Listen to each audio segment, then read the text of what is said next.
I see a Budweiser. Go ahead and hold it up. Yes. That was the biggest clue. Yes, right Doing there. it for Dale. Man, it's so many gimmicks, right? I feel like they're making it a lot more complicated than it needs to be. I mean, a lot of people, you get polarizing opinions on DRS. I know you guys know exactly what I'm talking about here, but sometimes the effort, it's all about the boys. You know, like, hey, you know, life sucks sometimes, and you need the boys. iRacing kind of always has a tendency to kind of buff the new cars just a little bit. I'm not going to go on record saying it's because they want people to spend money on their platform and buy all the new content. Confirmed. But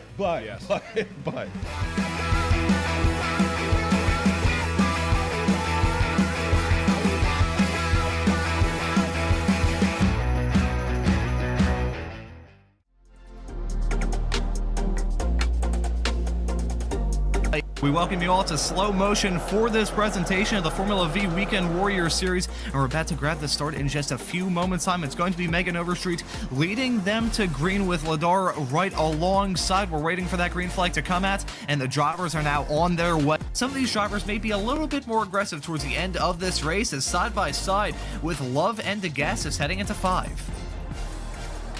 Oh, it's close. It's a bit treacherous on the corner. Rex is just seeing Lynn run wide there, Ron. Down the running order, Love and Brewster, meanwhile, they have been in the tow and they've seen all these drivers try and do their own maneuvers. They definitely have something cooking behind the wheel of those FV race cars. As Montgomery gets that move done, one's running at the back. Well, not actually running right now, I don't believe, as there's a spinner with Ladar. Oh, no. Oh, and there's contact as well. Hello, everyone. We made it to the weekend. Welcome in. We are here for Week 10's coverage of the Formula Vee Weekend Warriors at Zandvoort, brought to you by Slow Motion Broadcasting. My name is Adam Thompson, and I am joined in the booth by the wonderful, the amazing, the lovely, the best commentator in all of commentators, Ron Maunz. Ron, welcome in, my friend, and what are you excited for about today? We've got some angry V's coming around Zandvoort. I know what I'm not excited for, and that's trying to pronounce these corner names. Well, I'm not looking forward to that either. Thank you very much, Adam, for that open, which may or may not be entirely truthful. But yeah, really excited to get things up and rolling here at Zandvoort. The name pronunciations may not be ideal on this broadcast, but the racing is going to be intense. The Formula V's tend to put on a great show, regardless of what kind of track they're running on. Of the Formula Vee Weekend Warriors broadcast done here on Slow Motion Broadcasting in the past, harkening my mind back to races like Summit Point earlier on this year, Brands Hatch, along with Laguna Seca. They've always put on a pretty rousing show, and here at this track with a whole lot of fast sections, this being one of them, that long flat out blast before we go on to that start finish straightaway, that banked Ari Lyndike curve, the final turn on this lap. It is going to be a fast lap for these drivers, one of the fastest tracks they've visited all season long here, Adam. So I have a feeling that's going to be a fun one. And speaking of fun one, it's been a fun season, and for Jesus Rodriguez, he's certainly having fun at the north end of the S1 standings. Spec 1, of course, reserved for the higher I-rated drivers here in the Weekend Warriors world. Jesus Rodriguez leads the championship, 840 points on the board. Alan Degas is right behind in second. Pretty big gap at the north end of the S1 championship standings. And moving on to S2, a little bit closer with Michelle Lynn leading it in that 440 Doldime racing car. 634 points on the board right now. Gary Wolbolt a little bit farther back in P2. Jason Grider, Brian Hansen, and Andrew Love will round at your top 5. But now we have a little bit of time before we get to the meat and potatoes of this race meeting, running here in the practice session. And it should be noted we had some issues with iRacing trying to get the session and everything loaded and ready to go. We're here now, ready to rock and roll for what is destined to be a pretty entertaining race. It should be very entertaining. Looks like there's going to be 12 cars on the grid this afternoon. And looking at the practice results, Alan Degas up there. He's always one to look out for. As you know, we did see those points for S1. So, yes, Alan Degas right now about 6/100ths of a second faster than Marzucci and then Jacobson. It's split pretty well right now between S1 and S2, though, Ron. Oh, it definitely is currently in this practice session. Only 15 minutes long compared to the longer practice sessions we usually find here in the Formula Vee Weekend Warriors Series. Still pretty close between Degas at the front and Buttermore with the 10th fastest time, 1.8 seconds in it. And now we're going to be moving on to this qualifying session, which, unlike the practice session featuring all the cars out there on the racetrack together, we won't have to worry about that. The drivers won't have to worry about that. They'll have the racetrack all to their lone some 4 laps to try and get it done here, and they're going to be enjoying the track and having it all to themselves. However, one thing they won't be enjoying, which makes a big difference, especially with these Formula Vee race cars that can only hit 100 miles an hour with the wind at their backs, is not having the draft. That's going to be a big factor in this qualifying session. So we can read a lot in terms of the times that are going to be set in this session. However, come time for the race, I think those lap times are definitely going to tumble, and they're going to be a lot quicker in the 30-minute race we have coming up here on Slow Motion.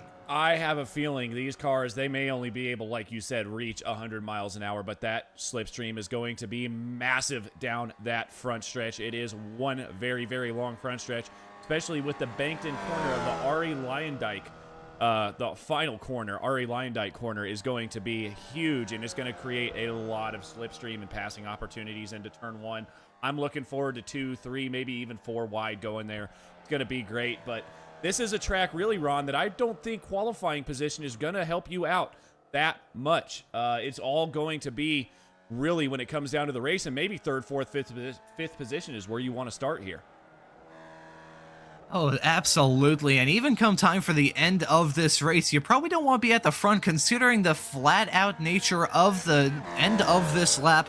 From turn 13, coming out of there at the apex of turn 13, all the way up until that checkered flag, you're going to be flat out, and you're going to be enjoying the draft. So I think even towards the end of this race, you probably want to be second or third coming to the end of these races. But I think this qualifying session is still going to be fun. These drivers want to get that pole and have some brownie points coming into this race, and we're going to be riding on board with one of the best drivers in this series week in and week out, and also a very generous driver who has made a lot of these broadcasts possible so far this season. That is Michelle Lynn, the driver leading the S2 standings here in the Formula V Weekend Warriors Championship, the 440 car. We're going to be riding on board with her throughout this lap, and we start off on this start-finish straightaway, trying to cut off as much distance as you possibly can, running all the way up until the grass on the outside of turn number 1, arcing it in, trying to keep as much momentum as you possibly can, heading through turn number 1, a very tricky corner, and also good overtaking opportunity as well. Now you're about to head into turn number 2, a pretty nondescript corner that you get immediately sent into turn number 3. One of the corners that was modified when Formula 1 returned here back in 2021, had a whole lot of banking through that corner. The Hugenholt corner, I believe, is the Dutch name translation in a way, and I'll touch on that and why it's named that way in a little bit. Now we're heading through another flat-out section on this lap. I believe that's actually a DRS straight in Formula 1 there. That was through turn number 4, 5, and 6. Now we're careening our way through 7, about to come into 8 in a few moments' time, trying to balance these curb backs because you can see those anti-cut curbs on the inside line. If you hit those, you are in for a world of hurt. Trying to get slowed down for turn 9. Getting woed up while turning is really tough in any race car. These Formula V race cars are certainly not one of those cars that has it easy. Turn number 10 now, a hairpin. Really tricky to get right, and really important to get right as well, because now you're leading onto another DRS straightaway. This back straightaway between turn number 10 and 11, it's a not so straight straightaway because you're turning throughout most of it. Now you go into the Hans Erst chicane, usually covered in a thick orange smoke whenever Formula 1 races here with all the fervent Max Verstappen fans. Another good overtaking opportunity. These drivers are feeling particularly brave. Then we're heading into turn number 13, lucky number 13, turn 13, where you can have a whole lot of trouble there if you get it wrong. And now another corner that was extensively modified when Formula 1 returned here in 2021. The Arie Luyendyk curb, the Arie Luyendyk turn, that was turn number 14. Banked heavily, used to be a flat corner and used to be really tough to try and get right. Well, with that banking makes it very much easier. So that was a lap of Zandvoort, which usually an F1 car takes about a minute and a half, if not a little bit less than that. But here in these Formula V race cars, a little bit of a longer trip, it must be said. Yeah, absolutely. And speaking of longer trips, Michelle was 0.6 of a second. Took her 0.6 of a second longer around the road, or yeah, whatever. I'm trying to make a pun, and as you can see, it didn't quite work out, Ron. But anyways, Ryan Stasinski right now sitting on the pole. I think that is very quickly going to get beat, though, by Alan DeGassis. Purple in the first sector, green in sector 2. See what he can do here in sector 3 as well. Jacobson now faster than Stasinski. Now, here comes Alan. Is he going to be able to get it yellow, second and third sector? No, he's not. Jacobson on pole. These drivers still have some time in their back pocket, only 5 minutes into this 15-minute long qualifying session, so it's definitely not open. It's definitely not a shut case now. However, these drivers are going to try and get the most out of their race cars. And it must be said, that was a beautiful shot, seeing Jeff Jacobson just haul the mail, heading through the Hugenholtz Bend, which named after Hugenholtz himself, one of the track designers that penned this layout many, many moons ago. He designed the original Zandvoort circuit all the way back in the...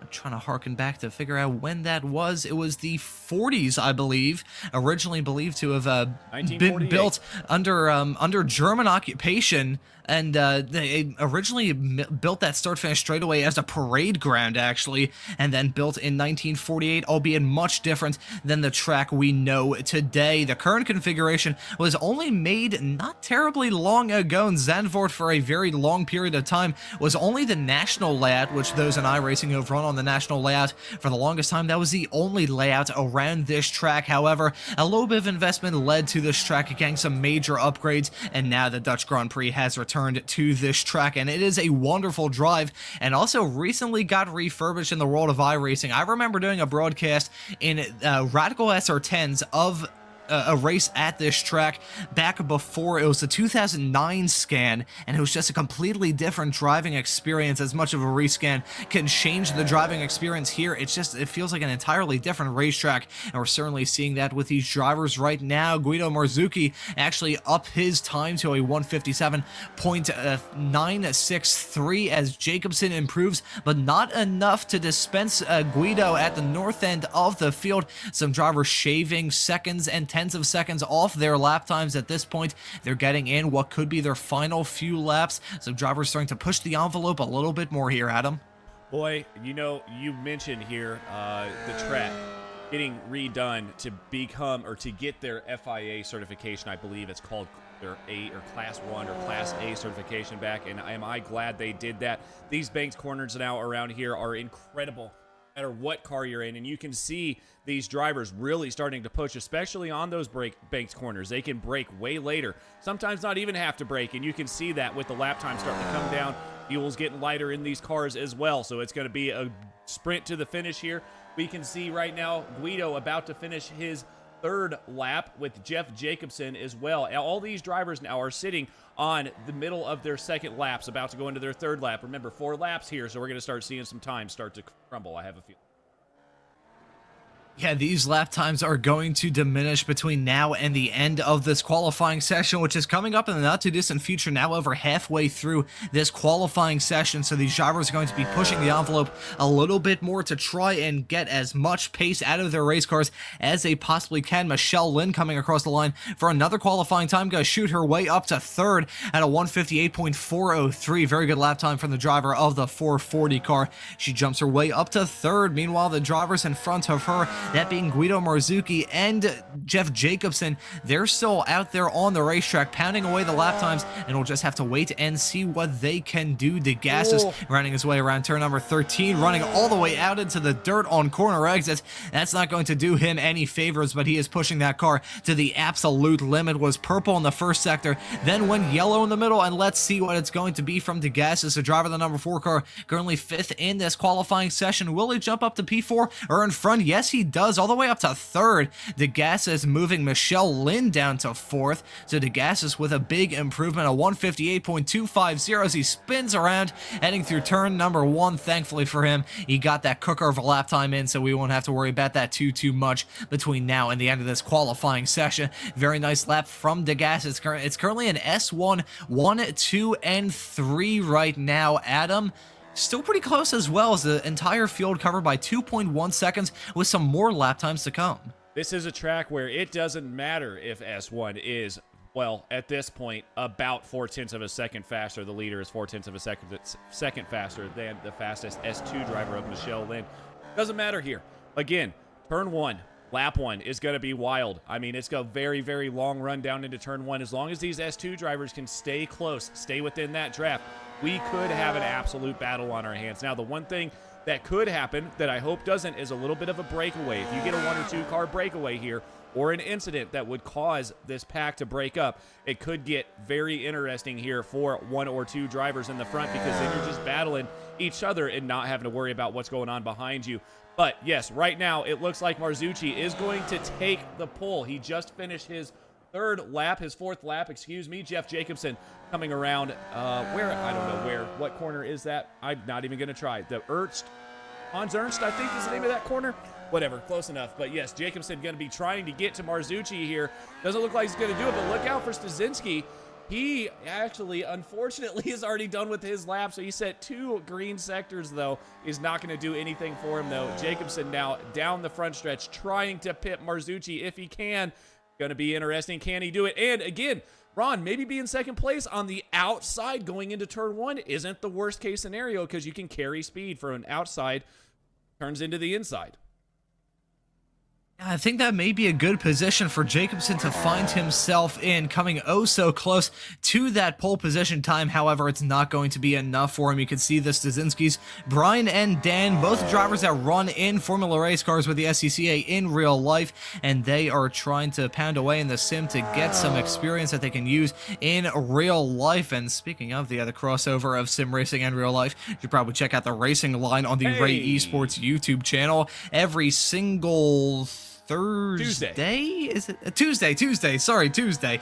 I was used to the Ray Esports Racing League that used to air on Tuesday nights, but now it's the Racing Line every single Tuesday night on the Ray Esports Racing League YouTube channel. And our very own Adam Thompson is one of the hosts on that show, so you can check that out every single Tuesday night exclusively on the Ray Esports YouTube channel. But now, looking at Alan DeGassis, I believe he still has one more lap left in the tank. Actually, no, he's finished up his qualifying session, so this is 5th lap on the board, so this won't count towards his improvement. And considering the first sector was in the yellow, I don't think he would improve anyways, but still getting some added experience and some added seat time. Lots of these drivers tend to get some experience behind the wheels of these race cars. The night before, they have the Formula Vee draft party, where a lot of these drivers show up and have a fun, relaxed Friday evening from 8 to 10 8 to 10 p.m. Eastern. I'm not sure how that would work out with the other time zones in the U.S., but still, it's a fun experience. I've been a part of some of those, usually before these broadcasts, to give myself a good basis of knowledge before these broadcasts start here on Slow Motion. But a lot of these drivers have a whole lot of experience. A lot of these drivers are stalwarts in these Formula Vee Weekend Warrior Series and Weekend Warrior Series generally, which you can catch every single Sunday here on Slow Motion Broadcasting. But right now, some drivers ending their qualifying session. That is you could see that was Jason Michael Latterulo there. That was that was okay. Thank you very much, Latterulo. I tried to kind of move on just because I don't want to butcher a pronunciation, but there you go. Latterulo ending his qualifying session P8, currently 1.2 seconds off of Marzucci, who looks like he's going to grab the pole. And DeGassis coming across the line yet again. It won't be an improvement because this is an invalid time that he probably should not be setting, but he's still getting some added seat time. You can't really knock him too much for getting some added seat time. But with 1.5 minutes left to go in this qualifying session, Adam, it's looking very good for the driver of the number 19 car. It looks like he's going to be on the pole. Absolutely, and it may be fun and relaxed on Friday night, but I don't think he's going to be relaxed on Saturday afternoon, considering he has 11 more angry Formula V's coming at him going into Turn 1, and it is going to be, I would expect a fan out here before Turn 1, or they might be nice, play it safe, and just hop in line. But remember, this is only a 30-minute race, not compared to your 45-minute races that we see on Saturday or Sunday. And that is a small little quirk and feature of this Formula Vee Weekend Warriors series. Usually in the Formula Ford Weekend Warriors and the Spec Racer Fords, you got 40 minutes of racing action, a pit stop to deal with as well. Qualifying can usually be a little bit different as well. Usually in those series, it's a group qualifying session, so all the cars are out there on the racetrack at the same time. But here in the Formula V's, pretty much entirely different case and scenario for these drivers to try and wrap their head around. It creates a unique challenge and creates a unique spectacle here with the Formula Vee Weekend Warriors Championship, and you can catch the final round of the season coming up in 2 weeks' time at Lime Rock Park. That is going to be a good one. And speaking of some of the stuff we have coming up here on Slow Motion Broadcasting, every single Sunday it is action-packed. Got the action from all 3 of the Weekend Warriors series this upcoming week. It's going to be Oran Park for the Formula Fords and the Nürburgring combined. So you've got the Grand Prix circuits and the Nordschleife early on. That's going to be fun. That will be at 3:45 p.m. Eastern Time tomorrow afternoon. They ran on the Grand Prix circuit earlier on in the season. I can't even remember how that race went, which is kind of sad because I was on the air for that one. But nevertheless, let's move on and talk about this race and take a look at the starting grid. Guido Marzucci is going to be leading them to green in that number 19 car. Fantastic result from the Italian. Jeff Jacobson going to join him on the front row. Brian Trzynski going to be starting this race in 3rd. Alan DeGassis in 4th. Michelle Lynn in P5. Dan Stasinski in P number 6. And it's going to be Brian Hansen in 7th. Michael Latterulo in P number 8. It took me long enough to get the pronunciation right. Gary Wolbolt in 9th. Jason Grider in 10th. Wayne Buttermore in 12th. Wayne Buttermore in 11th. Hank Mell is going to be in 12th. And I believe, if I'm very much mistaken, that will round out the field. It will. Now, all right, Ron, I'm going to have to do this, and hopefully we don't throw a commentator's curse out to anybody, but looking at the qualifying times, looking at these practice times, who do we need to be watching here for the next 30 minutes of this race? Ooh, okay, so I'm not going to mention the driver starting this race in 5th, because every time I've mentioned him or her, I won't even specify what gender they are.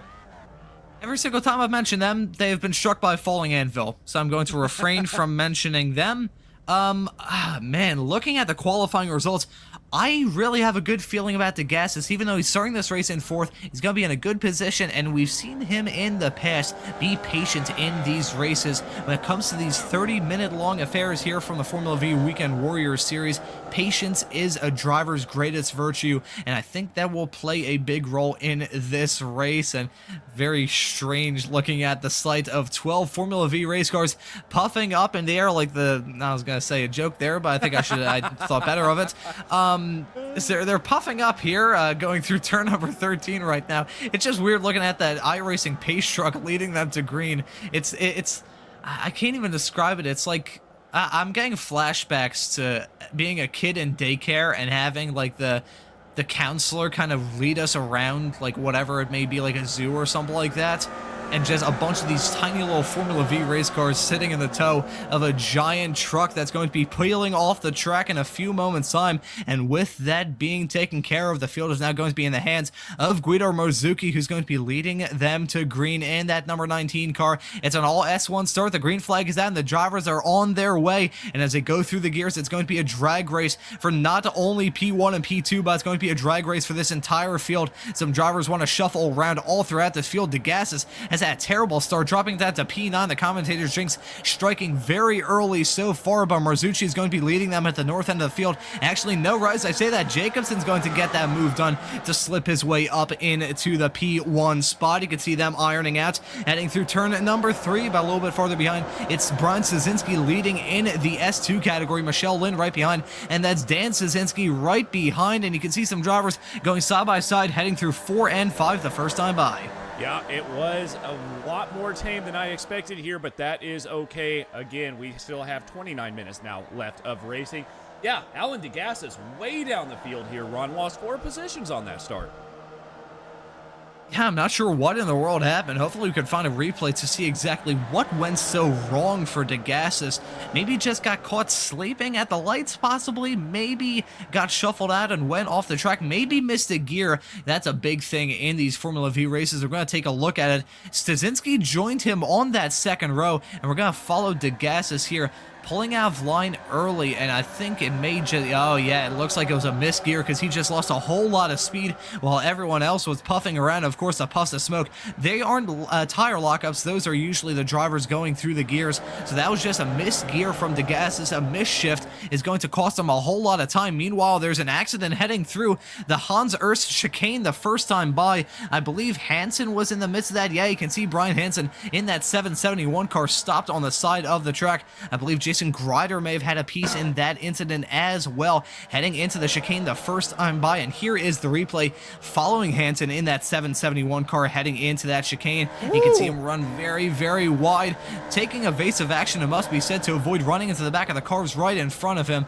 But Hansen, coming in like a bat out of hell, just didn't have enough space to try and get a load up heading into the corner. That's the big thing in these Formula Vee race cars. It's like driving a single speed go-kart. You want to go through every single corner as fast as you can and try and keep the momentum. So you see some drivers do stuff like that, just trying to roll the momentum through the corner and carry as much speed as possible. And sadly for Hansen, that's really what caught him out, that incident in the chicane. It is unfortunate for Hansen, but still plenty of time to get it back. Just need a bit of help, and he's got some help back there. Again, looking at the gaps right now, they are starting to spread around. We will change this to the interval so you can see the gaps between everybody on the racetrack. Right now, Buttermore 0.3 of a second back off of Laterulo, and that's really a problem. And then Szynski as well, starting to fall off the back of Michelle Lynn. This is becoming a 4-car breakaway at the front. We were kind of expecting some sort of breakaway to happen, and it certainly has. Jacobson currently at the fastest lap of the race. Kind of understandable considering he's leading this race and we only have one full lap on the board, but he's leading it over Marzuki, Szynski, and Michelle Lynn. nearly going side by side, heading into the turn 10 chicane. Looks like they may get racy here in the not too distant future. Yes, they are feeling racy side by side, going onto this small flat out blast between turns number 10 and 11.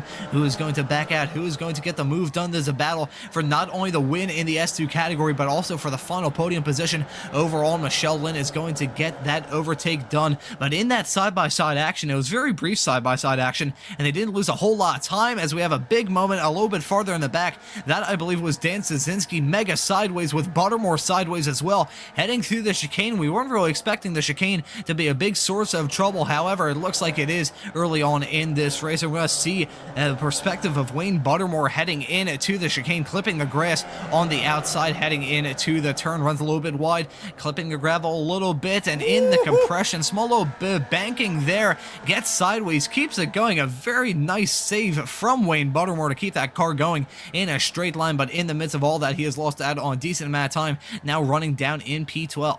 Yep, Buttermore and Mel now fighting for the final position on the racetrack right now. Buttermore able to get back past Mel, or Melee, maybe.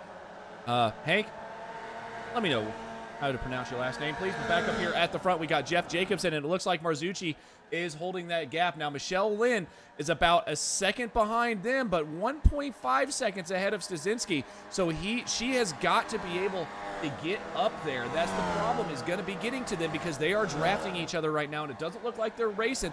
They may be trying to take this into a two-car breakaway.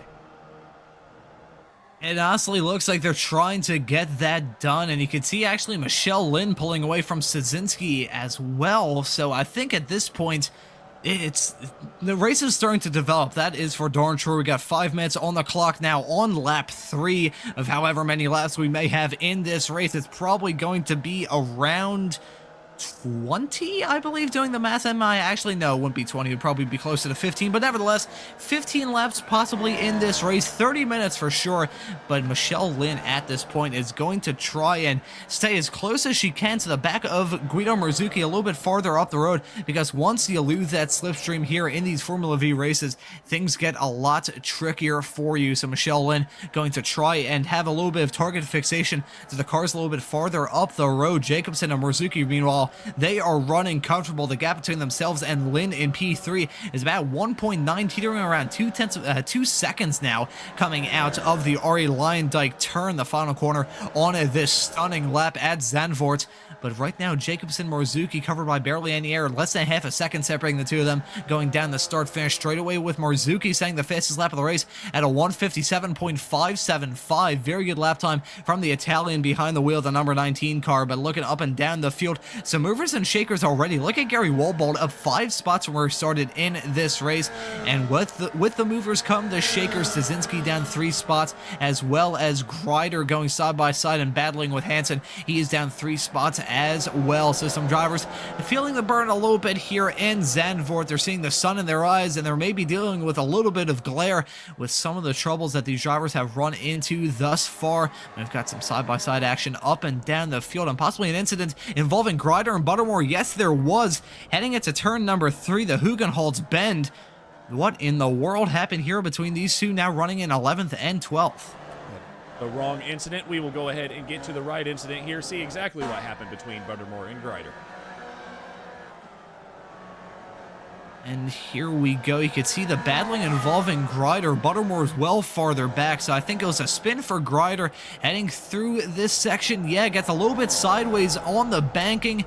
Stop there, and I think it may have just been a simple spin all by his lonesome from Buttermore that got him involved in this. Yeah, Buttermore just had an off all by his lonesome, maybe getting distracted with the smoke in the air, which definitely in these races and the glare pointing through that direction, that smoke is pretty much a complete current, and that could have been the reason why Buttermore ran into some trouble. Taking a look at it from Buttermore's perspective, and very similar to what happened to Greider, just spinning, entering the corner, and that's a really tricky bend in all sorts of race cars. Even these seemingly slow Formula V race cars, they are still hauling the mail, don't get me wrong, but any sort of race car car heading through that 2 and 3 section has a real big trouble trying to keep the rear end together, whether it be a GTP car, a Formula 1 car, a Formula V car, or a Radical. You always have some sort of issue dealing with that section back to back, the weight transfer, the banking as well, and the track seemingly falling away from you entering the banking of turn 3. That is a real tough section to try and get right. Not the first time we've seen a moment like that so far in this broadcast, and it probably won't be the last either. Yep, and don't look now because Marzucci has closed this gap up to 0.4 of a second on Jacobsen. Starting to apply a bit of pressure here. We're about 10 minutes down in this race, have about 12 to go, so 8 minutes down. I was trying to round up. I shouldn't have done that because the last 2 minutes could mean anything, but yes, Jacobsen are now finally coming under pressure from Marzucci here. They have gapped Michelle Lynn. It is 3 seconds back to the leading S2 driver right now of Michelle Lynn, and then another 1.3. DeGassis is starting to close that gap. He's finally starting to make some hay here, trying to get up to Michelle Lynn. I don't think he's got the time to get up to these two, though. They are flat out flying. They absolutely are, and at this stage they are still pulling away from the cars right behind. They are soon enough going to enter their own zip code between now and the end of this race. Still a whole lot of time left to go. Currently 9 minutes on the board, over 21, actually a little under 21 minutes left to go. So Jacobsen and Marzucci beginning to pull away from all the drivers right behind and starting to check out as right on the limit of control. Both of these drivers pushing their cars to the absolute limit and a little bit over that at times. Jacobsen, he is within, well, at this point Marzucci is within striking distance, maybe going to get a move done on Jacobsen in the not too distant future. Is he going to play the patient game and wait a little bit, or is he going to try and get that move done? You can see him pulling out the drift, going down that start finish straightaway. An interesting call, maybe saving up the run before the braking zone into turn number 1. And if they battle harder, you could see the likes of Michelle Lynn and DeGassis get involved in that fight in the not too distant future, but they careen their way into turn number 1, barreling their way through the opening corners of this lap. Is a whole lot of fun, and regardless of what kind of car you're running around this racetrack, it's always a hoot. These Formula V's are no different, trying to carry as much speed as you possibly can through here. Carry a lot of speed through turn number 3, or pretty much pinned to the floor going through there, as another replay of an incident involving Buttermore, if I'm very much mistaken here. Got Buttermore in front of Grider at the moment. Buttermore does it again, just drives it off the track into the chicane. Grider able to avoid him. Another self-spin by Buttermore. He is not having the greatest of days. Well, at a track like this with 14 corners and all, that really gives 14 and more not overtaking opportunities, mistake opportunities, and overtaking opportunities if you're feeling really committed in these race cars. But real tough to try and get around this track for an extended period of time. Mistakes can happen, and sadly, Buttermore, the victim of that, heading into the chicane. That's a really tough corner to psych out as well. I don't know if we could ride on board with one of these cars at the north end of the field and really show how it's a bit of a blind corner, it must be said. You can see the crest going over into turn number 11. You can see it's really tough to try and sight the apexes, especially the second apex for turn number 12, the second part of that chicane. Really, really tricky to try and go through there without having any sort of incident. I've made that mistake numerous occasions. Thankfully, I haven't driven a car off into the grandstands yet, keyword being yet. I always find a way to do something similar to that. But these drivers dealing with the same troubles that all of us deal with whenever we're driving around Zandvoort. The challenge thrown in with this circuit. Whole lot of character, whole lot of history. 2.65 miles in length and pretty much 2.6 miles of constant difficulties. It's not an easy drive in any sort of race car. The Formula V is no different. But we got a battle possibly developing here between Alan DeGassis and Gary Wohlbold. Those two separated by about a quarter of a second, heading through turn number 1 at the start of the 7th lap of the race, and we're quickly approaching the halfway mark, Adam. So I'm curious, what have you noticed so far in this race that's really caught your attention? Yeah, I'm thinking right now the teamwork between all of these drivers. You saw when we were on board with Guido Marzucci in his suspension cams that he actually lifted going into turn 1. He did not want to try to make an overtaking opportunity yet. Maybe starting to size Jacobsen up to figure out where he can do it. If he can get it done through the Ari Lyondike bend before the start-finish line on the last lap. Those are all things that Marzucci's doing. And the other thing that I'm noticing is DeGassis and Woolbolt working together. DeGassis got around Woolbolt, but he has not been able to gap Woolbolt. So Michelle Lynn, that did have a gap of 2 seconds, it is now shrinked to under a second. It's now 9/10 of a second. So Michelle is going to be coming under fire here within the next 5 minutes of these two.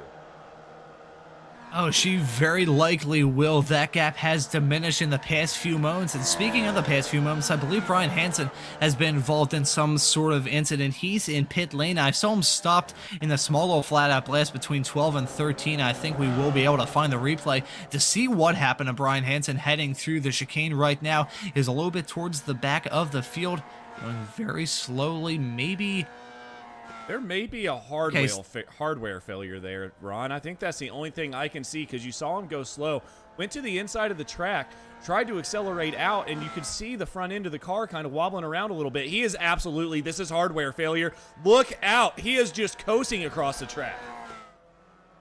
Yeah, thankfully this isn't the live action, and thankfully Jason Grider got away with that. Probably not with clean pants, but at least with a clean race car. I'll tell you what, full transparency, folks, I've already been on the air today for about 4.5 hours, and there's nearly an airplane crash in a sports car broadcast I was doing earlier on today, with a GT car meandering across the track at Imola, and an LMP3 car nearly barreling into the back of them, going what felt like 14 times the speed of sound. So thankfully we didn't just see that in the Formula Vee. If we did, we probably would have seen the car of Jason Grider probably end up somewhere in northern Denmark, considering the speed he had and the trajectory of everything, which would not have been ideal in the slightest. Thankfully, they get away with that, and Hansen's still in the pits. I believe he's actually left the session as well, so some sort of catastrophic hardware issue. That is one thing that we have to understand here. We are as close to real racing as we can get on this iRacing service. You still have to rely on the hardware you're using. You've got a computer that could fail at any time. You've got pedals. You've got a wheel. You've got all kinds of stuff that your computer can say, nah, I'm not going to work with you now. And that is gut-wrenching, heartbreaking in the middle of a race. And it has happened to me, and it's happened to a lot of these drivers. So it's unfortunate for Brian, but there's always next week. He's got 2 more weeks of this, and then we're off for a week, and then they'll be back. So, yeah, it's just one of those things that you got to deal with. But don't look now. Ron? DeGassis is there.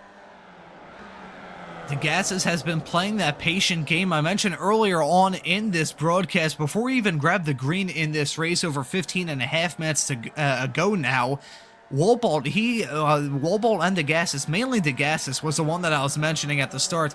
You can see him, he's P2 in the standings, so not really, he's actually fixing to gain a lot since Jesus Rodriguez is not in attendance for this race, but P2 in the standings, he has been a very patient driver. He is week in and week out, and we may see him go for a move here on Michelle Lynn in the not-too-distant future, pulling out a guy, try and get that move done. They're going to be side-by-side, heading down the start-finish straightaway into turn number 1. DeGassis is going to have that outside line, and he'll be able to clear Michelle Lynn before they even think about getting on the brakes into turn number 1. But DeGassis is playing the patient game, and it's worked out well for him as he now slots his way up into P3. And now Lynn possibly feeling some pressure on Gary Woolbold right behind. That's not only for P4 and P5 overall, that is for the win and second place in the S2 standings. And considering Michelle Lynn entered this race as the championship leader, she is going to try and hold on to that lead coming out of this race here at Zandvoort today. But maybe we could see Michelle Lynn go for a move in the not-too-distant future on DeGassis. Absolutely, and Ron, these 3 drivers need to understand something right now. Marzucci and Jacobsen are going to start battling eventually, and they need to watch themselves, because if there's any type of contact or anything, that could lend a great deal of help to DeGassis, Lynn, and Woolbolt. So they are not out of this race yet. Anything could happen within the next 15 minutes of this race. Yeah, at this point in time, we've mentioned this word a lot so far in this broadcast, but it really needs to be mentioned again. Patience. Patience, patience, patience. Patience is a warrior's greatest attribute. I remember reading that in a Dr. Seuss book as a kid, but But these drivers really have to keep that in mind. Despite the fact that these races are shorter than most other Weekend Warriors events, it's still a half hour. There's still a whole lot of time for these drivers to try and get a move done, try and close up to their competitors, and these laps are long as well. Currently, the fastest lap of the race held by our leader, Guido Marzucci, at a 1:57.575, so it's a pretty lengthy lap for all these drivers up and down the field, so they have a whole lot of time to try and get a move done. But come time for the end of this race, let's say with about 13 minutes left to go, these drivers may try and force the issue a little bit as Marzucci and Jacobson covered by barely any air. I think they're maybe doing a little bit of bump. That looks like one car going down the front stretch right now, Ron. They were very close, very, very close. But I do want to mention, again, the chicane that we didn't think was going to cause any issues has caught a lot of drivers out. So this is another point of contention, especially for these top two. Any mistake at all, and this is going to be game on. It is going to be an intense fight between now and the checkered flag. Anyone tuning into the stream here on Slow Motion Broadcasting this afternoon is in for a good one. And as we're looking at that bump drafting going on between Marzucchi and Jacobson heading into turn number 1, bump drafting that is very nearly continuing heading into turn number 7 right now. DeGassis and Lynn were battling a little bit a few moments ago. Lynn very briefly retook P3 in this race. However, DeGassis has gone back by. Are those two cars covered by barely any air? Those 3 cars covered by barely any air. It's about 0.6 of a second separating all of these drivers, and here is the replay to see Michelle Lynn getting that move done to very briefly take P3 in this race yet again, pulling out to go around the outside. Heading into turn number 1, DeGas is not going to do what Michelle did to him. You can see just holding off that inside line and going to hold off any sort of challenge from Michelle heading through turn number 1. And you got to keep your eyes peeled on Gary Wallball, because if those two drivers come to blows, he's going to be the one picking up not only the pieces, not only the win in the Spec 2 category, but an overall podium as well, which would be very, very cool for him. But right now, looking up and down this field, this is one of 2 fights we have going on. The front pack fight, that's still pretty close, with coming up to 10 minutes left to go in this race, separated by about 0.3 of a second. Coming out of turn number 13, Jacobson gonna try and close up that gap between himself and Marzucchi. He's been dominant so far in this race. These two have put on a clinic, currently 4.5 seconds in front of DeGassis in P3, and Jacobson playing the patient game. He's lifting, he's enjoying the draft from Marzucchi. At this point in time, I can't necessarily blame him. Maybe a little bit of mind games playing a role in this race. These drivers, pretty much all of them are in a voice channel right now, chewing the fat or doing whatever they want to do. But they're racers, and they will try and battle and scrap and claw for every single position they can. So at this point in time, Jacobson maybe trying to strategize in his own head and certainly not thinking out loud about what he can do to try and take the win in this race. I'm telling you right now, Jacobson is 100% playing mind games. You can see every time through the final corner, he is on. By the time they come out of Ari Leindijk, he is right on the back of Marzucci. Marzucci is seeing this. Marzucci is scared. Jacobson does have the pace and does have the speed by the time they exit Leindijk to be able to get to Marzucci by the end of this race, and that is where the pass is going to be. I would expect for the next 9 minutes of this race, Jacobson is not going to go for this move. Now, what Marzucci could do is play a little fiddlesticks here and back off. Get to the inside of the track, lift a little bit, act like you have a mistake, let Jacobson by, and then Marzucci's in the catbird seat. Whoever's in second place on the final lap, if they're this close, Ron, will win this race. Oh, absolutely. This is going to be a fantastic finish. It may end in tears depending on how things shake out. A mind game is going to play a big role in it. I'm sure these drivers are trying to strategize in their own heads to figure out what they should do with each other. It's a threatening sight in the rear view mirrors of Guido Marzucci's race car. Just seeing Jacobson hounding around there. It's kind of like a cat playing with a mouse before he eats it. That could be what Jacobson is trying to imply at this point. They're fairly evenly matched pace-wise, even in terms of their best laps of the race. Despite the fact that Jacobson is 4/10 off in terms of their best laps, they're still pretty fast. They are the class of the field right now. Oh yeah, look at that. Last time by, that was only, what, 7 thousandths of a second between the two of them pace-wise last time by. And with them lifting off and doing all of that stuff, the gap between themselves and the pack of DeGasses, Lynn, and Wolball a little bit farther back, that's decreasing. Last time by, they're about a tenth, if not 2/10 faster than the two at the north end of the field. And if they do these mind games for the rest of this race, we could very well see a driver like DeGasses, Lynn, or Wolball end up contending for the win. Meanwhile, we've got a fight involving Grider and Hank Mel going down the start-finish straightaway. It looks like Grider is going to hold off the challenge to remain in P9. Pretty textbook stuff heading down the start-finish straightaway into turn number 1. But with those last lap times from all of these drivers, you're seeing that these two at the north end of the field, they're playing with each other at this point. They're just toying with each other to see who's going to make the first move, who's going to be the first to swing, who's going to be the first to bite. It's, man, I really cannot predict who's going to end up winning it. It's going to be close. And another thing we have to think about here is Jacobsen doing all of this lifting, especially down the front straight. How much fuel has he saved? And the next question is, I don't know the answer to this. Ron, you might.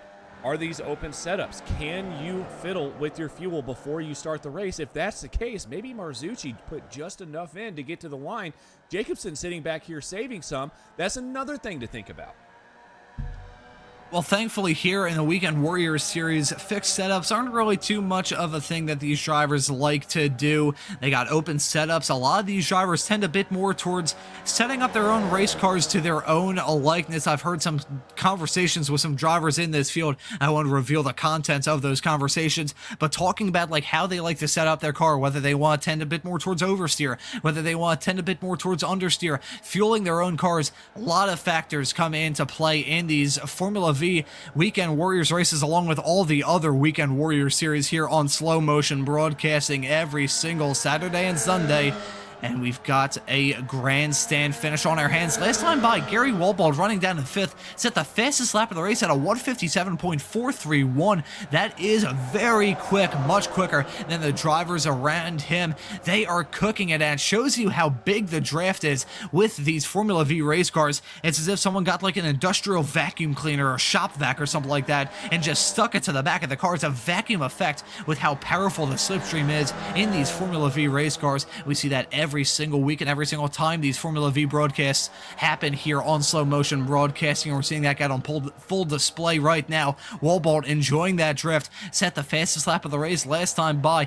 Jacobsen, he's not pushing that car, it must be said. I think you're very much right, Adam. I think he's going to wait not for an attack heading into turn 1 for the last lap, but an attack coming out of the final corner on the last lap. At that point, you have the final say. I remember from my karting stuff back in the day, doing autocross with the STCA, I always want to be the last to run out of my competitors because I always want the last say. I want to be the last car out there on the racetrack, so there is no counter that my competitors could give, and that may be what Jacobsen is trying to size up here. I think he's going to try and go for it, coming on to that back, that start-finish flat-out blast, including that final turn of Arie Luyendyk. Jacobsen, at this point, I feel confident in how he is setting himself up for in this race. 4.5 minutes left on the clock. Not a whole lot of time. I would say 3, maybe even 4 laps. And look at this from Jacobsen. Mind games going on. Yeah, again, this is one thing that we're talking about still. That was a chance for Marzucci just to lift right there to let Jacobsen by. Marzucci needs to know. He has to know what Jacobsen is doing at this point. Marzucci is being stubborn, does not want to give this lead away, and that is going to hurt him. I'm telling you, Marzucci needs to start thinking about maybe trying to get behind Jacobsen and play the game that Jacobsen's been playing for the last 26 minutes of this race. But Jacobsen right now sitting very, very pretty. Maybe 3 laps left, maybe, could be 2. So Jacobsen is right now, I believe, going to be the winner of this race, but anything can happen. Again, mistakes going through the chicane, Ron, anything can happen. And then that, again, will open this battle up. I think at this point, one of these drivers just has to say to their competitors, hey, you want to play a game? I'm all game for it. So I think that could be what's going on between Marzucci and Jacobsen. If Marzucci was trying to think about it, I honestly think I'm with you, Adam. He would try and maybe lift just to tell Jacobsen, hey, You want to try and get me going down that start-finish straightaway? Let's do it coming to the white flag rather than coming to the checkered. That could be something he tries to do. Ooh. Or we could see what Jacobson is trying to set himself up for and set him up for. This is going to be a fantastic finish here from the Formula Vee Weekend Warriors Championship, round number 10 of this 12-round season. If you're in the mood for some Formula Vee action here on Slow Motion Broadcasting, a friendly reminder that we're going to be broadcasting the final race of the season at Lime Rock Park coming up in only 2 weeks' time, and that's going to be another heart-pumping day of racing action. But looking at these two, Marzuki and Jacobson, they're still playing cat and mouse. That gap is closing, expanding, closing, expanding, closing, expanding. It is closing up a whole lot here. Maybe Marzuki is going to lift Jacobson. He's not playing his game. Jacobson is playing the game that Jacobson wants to play. He is not playing Marzuki's game at all. And that gap continues to close. Not very long ago, it was about 4.5 seconds. Now it's only about 3.5 seconds between Jacobson and Marzuki. Well, those two covered by barely any air, but this fight involving DeGassis, Lynn, and Wobolt, they are slowly but surely closing up to the back of the cars, a little bit farther up the road, and with about 2 laps to go here, Adam, I think the pressure is going to start to ramp up even more, and my mind goes back to a Spec Racer Ford Weekend Warriors race that I covered not terribly long ago, where there's a case of 2 drivers going onto the back straightaway at a very flat-out track, and it was a game of chicken. In a way, they're all slowing down, and it pretty much turned into a parking lot to be, hey, the first person who goes onto this start-finish straightaway and the one person that doesn't have the draft, they're going to be a sitting duck. And I think if Marzuki tried to play the opposite game of Jacobson and tried to let him by, I would genuinely expect those two to pretty much be parked on the outside of the final corner, and we could see the likes of DeGassis, Lynn, or Wobolt again in the midst of that fight. Wobolt still has the fastest lap of the race. We haven't really kept an eye on him. Well, we have been keeping an eye on him. We haven't really talked about him too much, though. He could be the one to pounce in this fight between himself, Lynn, and DeGassis. This is for a podium spot. That's also for the win in the S2 category. Lynn leading in that S2 class. Marzuki leading overall. He's atop of the S1 drivers currently, but these 3 drivers covered by barely any air, about 0.6 of a second separating them, going down, about to head into the turn 11 and 12 chicane for what's going to be the second to last time. Meanwhile, Guido Marzuki, he's going to be taking the white flag this time by. Gotta be one more chance for Jacobson to try and get a move done. Gonna be one more opportunity for Marzuki to lead them back around. He has been dominant in this race. However, he has not been comfortable. That gap, I don't think, has gone over half a second at any point in this race. So Marzuki, at this point, he's been feeling the burn. He's been feeling the pressure, and he may feel a car going down the inside, heading into turn number 1. Look at what Marzuki's doing. He's lifted.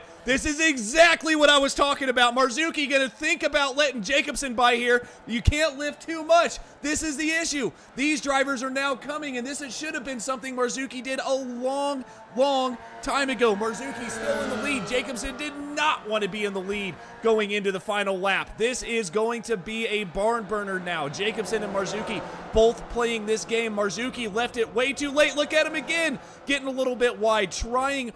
Also, something Marzuki could be doing is trying to back Jacobson up into these back 3 as well to make this a 5-car battle so Jacobson doesn't have to just worry about Marzuki but the drivers behind him. But this has all, I think, been left too late from Marzuki.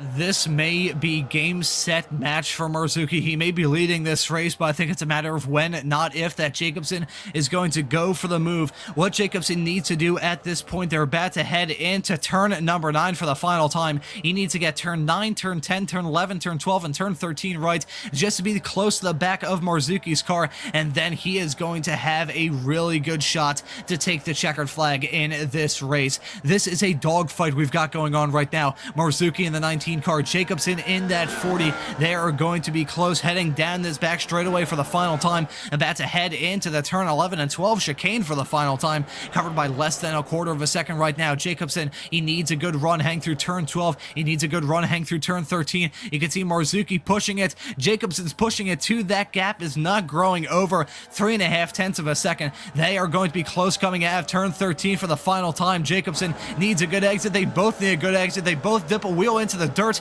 Coming out of the corner, Jacobson, he is closing. He ain't lifting. He's going to try and get the move done on Marzuki. Marzuki going for the block, nearly putting him into the grass. It's going to be side by side, coming right to the line. Marzuki and Jacobson, a photo finish. That's going to be Jeff Jacobson winning it by 0.04 of a second over Guido Marzuki. And right behind, Alan DeGassis wins in another photo finish between himself and Michelle Lynn. 0.09 of a second separating those two, coming to the line after over half an hour of racing action. That's exactly what we expected Jacobson to do. That's exactly what he did, and he ends up smelling like a rose. Jacobson, he played the patient game in this race, and it worked like a charm. Fantastic stuff here from the Formula V Weekend Warriors. That was unbelievable racing by those drivers, and I saw that one coming from a mile away 30 minutes ago. Jacobson played it absolutely perfectly. Marzucci tried playing the games. It was just too late. At that point, Marzucci could have even tried to back Jacobson up into the back three drivers of DeGassis, Lynn, and Woolbolt. But hindsight being 2020, Marzucci probably thinking he could have done something a little bit differently there. Jeff Jacobson takes the win. Waiting on everybody else to come across the line, and we got some results for you. Alrighty, I think we will take a look at those results, and Jeff Jacobson ends up winning it in that number 40 car. A barn burner of a finish between himself and Guido Marzucci. The American and Italian trading blows throughout this race, and only 0.07 of a second separating them after 30 minutes of racing action. Beautiful stuff between those two at the north end of the field. Alan DeGassis is going to round out your podium in third. The last of the drivers in the Spec 1 category, Michelle Lynn, going to finish this race in fourth. She takes a victory in the Spec 2 category and very nearly got the podium. However, DeGassis pips her coming to the line. That's going to be Gary Woolbolt rounding out the top 5. Brian Szczynski in 6th. Michael Laturlo in P number 7. Dan Szczynski going to be finishing this race in P8. Jason Grider in 9th. Hank Mel in 10th. Wayne Buttermore at 11th. And Brian Hansen going to be the only retirement from this race. And to tie a bow around that storyline, Adam, it was actually a pedal failure, so you are correct. It was a hardware failure, and I'm not sure what in the world we just saw. I think I saw a Formula V race car very briefly go into low Earth orbit as we were taking a look at the replays. And I think, Adam, we also have some drivers waiting in the interview waiting area. Who would you like to have a chat with? Was muted. I think I will go ahead and have a chat with the winner of the race, Jeff Jacobson. Congratulations, my man. You waited. How hard was it to stay behind for 30 minutes of a Formula V race, knowing you were going to have to make the move on the last lap in the last corner? Oh my gosh, that was nerve-wracking. I'm pretty excited. This is actually the first time I've ever won any of these league races. I'm super hyped. But yeah, I tried in the beginning to run away from him. And once he passed, I just decided I need to hang out behind him. And my biggest stress was waiting at the end that I'd screw up, lose his draft. So I was so focused on staying with him, and I'm glad I was able to get the run there at the end, even with a lift. Absolutely. We were talking about that as well. We were talking about all the things Marzucci could have done to you there. Maybe back both of you guys up into that pack of DeGassis, Lynn, and Woolbolt.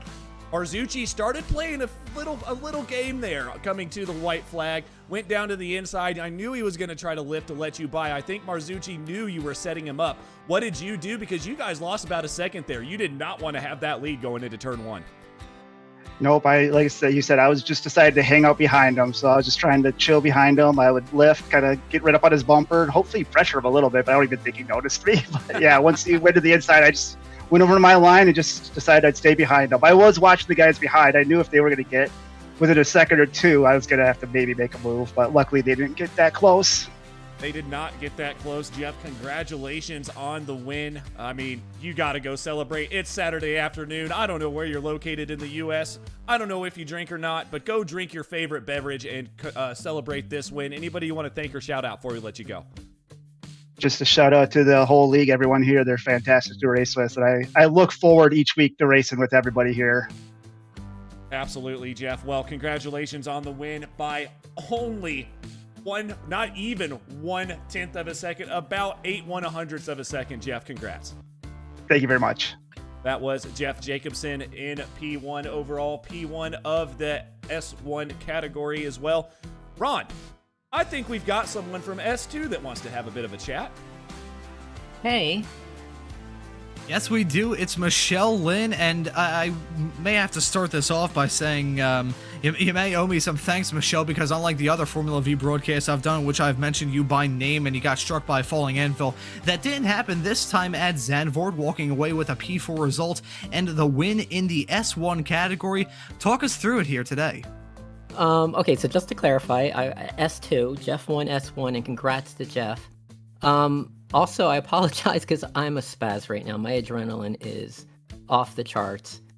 That was such a great race. Before the race started, we had some kind of iRacing snafu, couldn't get it started, and we, like everyone in the Weekend Warriors, we all came together, got a hosted event up, got everything started, and it was like such a great sense of community that I feel like it helped me today, because the last 4 races I have spun at the beginning of each race a really silly spin, and it like basically cost me the race.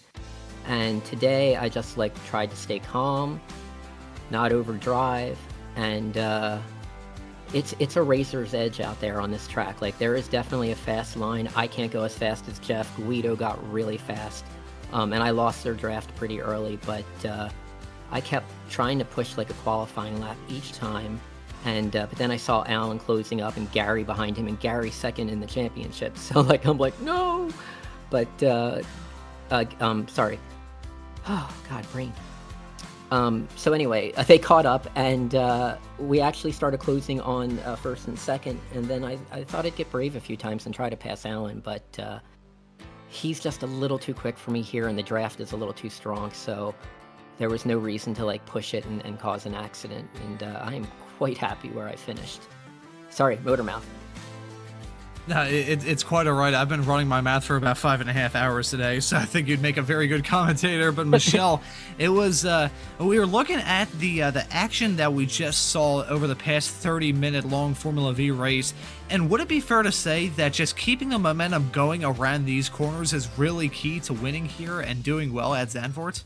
Well, 2 things. You're right, though.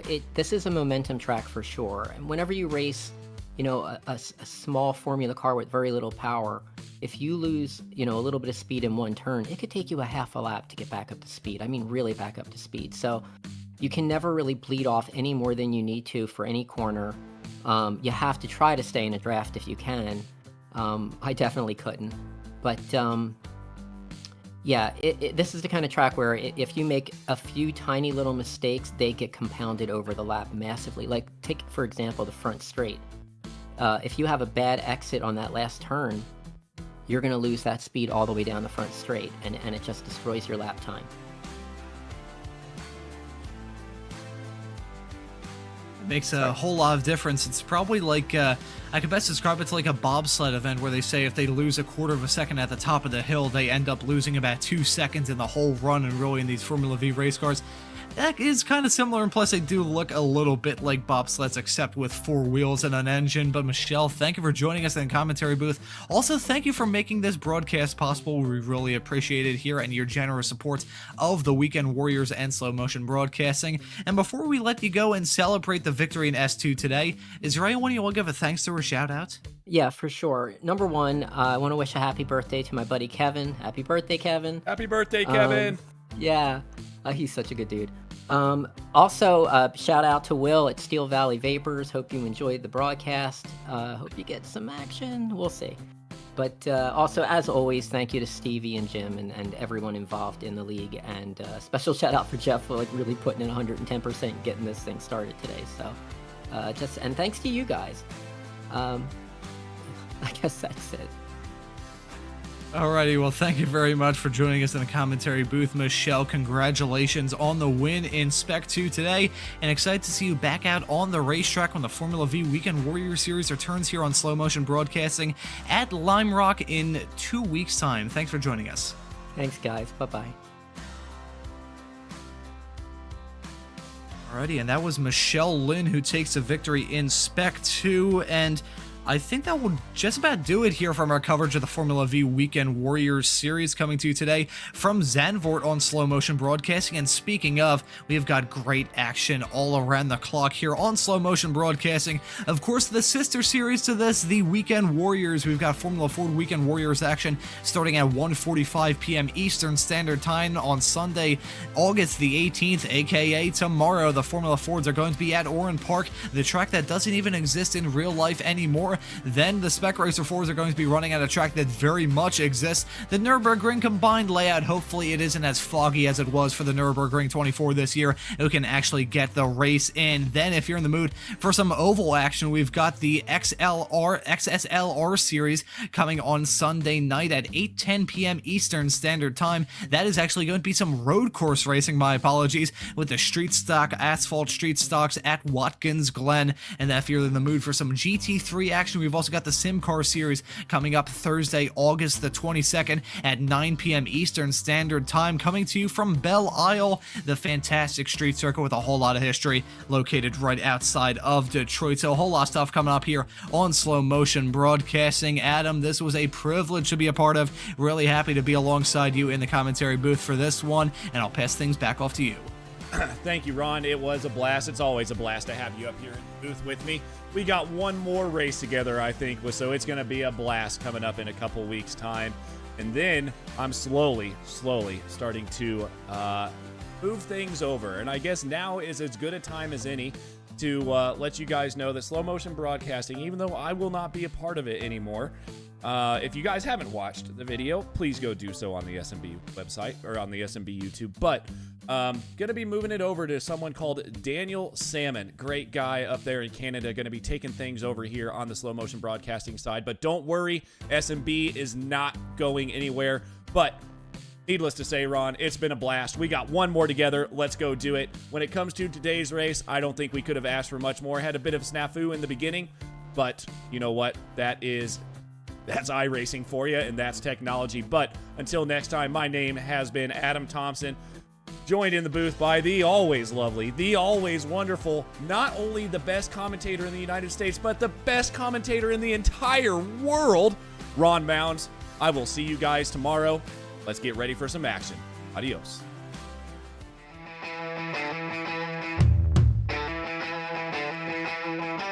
I see a Budweiser. Go ahead and hold it up. Yes. That was the biggest clue. Yes, right Doing there. it for Dale. Man, it's so many gimmicks, right? I feel like they're making it a lot more complicated than it needs to be. I mean, a lot of people, you get polarizing opinions on DRS. I know you guys know exactly what I'm talking about here, but sometimes the effort, it's all about the boys. You know, like, hey, you know, life sucks sometimes, and we need the boys. iRacing kind of always has a tendency to kind of buff Yes. the new cars just a little bit. I'm not going to go on record saying it's because they want people to spend money on their platform and buy all the new content. Confirmed. But Yes. but